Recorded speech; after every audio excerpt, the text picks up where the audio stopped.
Hello students, welcome to the lesson 4 of the chapter 3 from the subject Advanced Structural Analysis.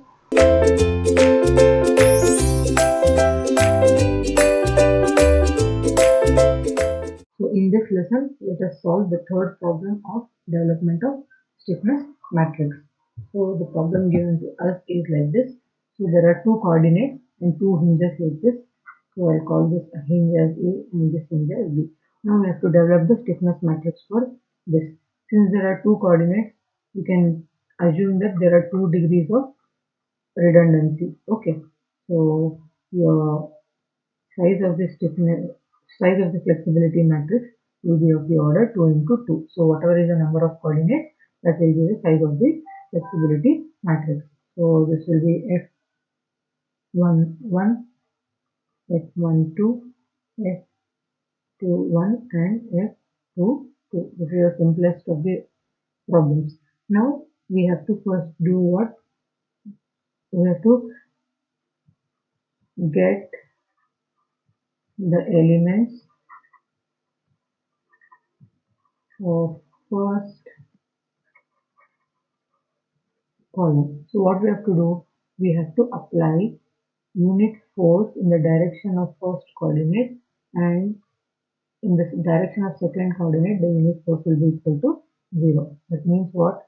We call this as F1, this call this as F2. In the direction of F1 we have to apply the unit force, that's nothing but the rotation there. So if this is your beam, right, and you are applying a unit moment in the direction of your coordinate 1. Right, now because of this, how will your beam deflect? Your beam will deflect in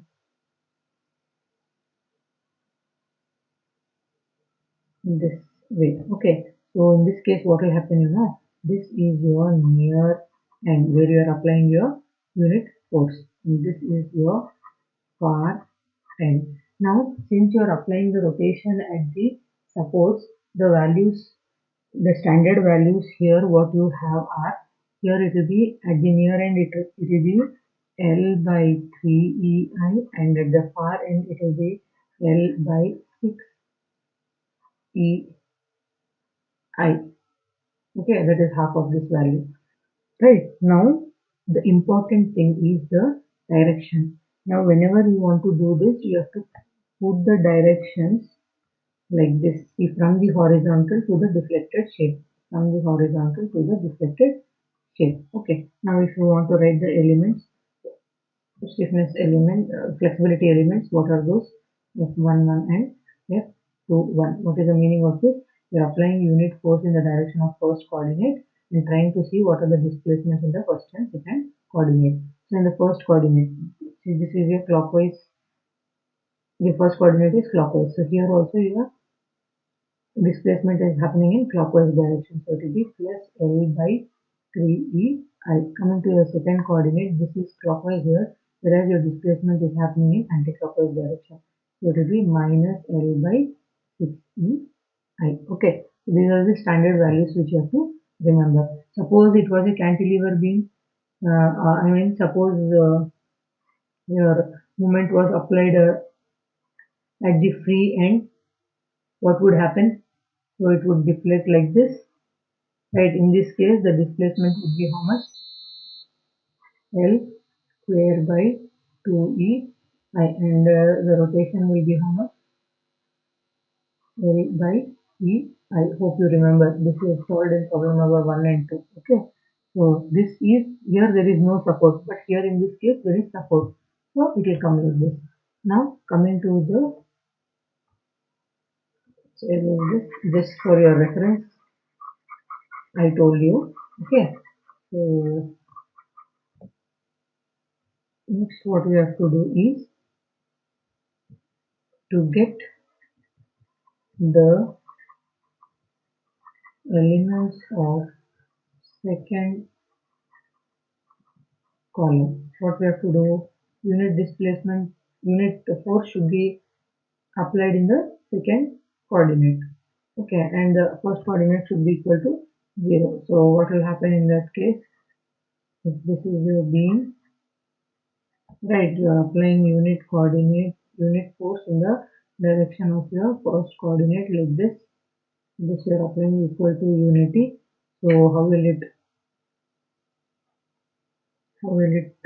change its shape? So this will move up. Okay. So now you are applying here moment unit force, right? So this is your near end. Here this is your far end. So at near end it is always L by 3EI, and at the far end it is L by 6EI. Now for the directions, what you should do, from the mm, from the horizontal to the deflected shape. So this will be your directions. Now you write the flexibility elements. So F12 and F22. So F12 is in first coordinate. This is clockwise, whereas this is going anti-clockwise. So it's minus L by 6EI. Coming to this, here this is clockwise and here this is also going clockwise.